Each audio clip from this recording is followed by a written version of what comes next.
Video अच्छा लगे तो लाइक कर देना, चैनल को सब्सक्राइब कर देना। Thank you. बाबा मैं प्रेग्नेंट हो गई। अच्छा अरे बेटा तो फिर क्या दिक्कत हो गई उससे? तो अभी Right. ये कि मैं अपने घर पे नहीं बता पा रही। बेटा जिस तरह के से आपने टांगे खोली उस तरह का तो अपना मुंह खोल लो। चल तेरी माँ। Right right. भैया भैया हेल्प नहीं करेगा, नहीं करेगा। भैया अरे बेबी बोलो। हाँ अरे घर में कोई है? ला बेटी 10-5 रुपए दे दे बाबा को। अच्छा बस आगे चले जाओ। बेटी दे दे, ऊपर वाला तुझे अच्छा सा पति देगा।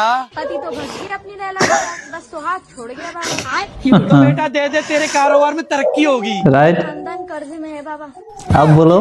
तो बेटा दे दे, तेरे पापा खुश रहेंगे। पापा जेल में है बाबा। तो बेटा दे दे, तेरी छोटी वाली बहन है ना बहुत खुश रहेगी। बहनी तो मेरे आदमी को लेके भागी है बाबा। आप बोलो। क्या नाम मांग रहा? बीक बीक।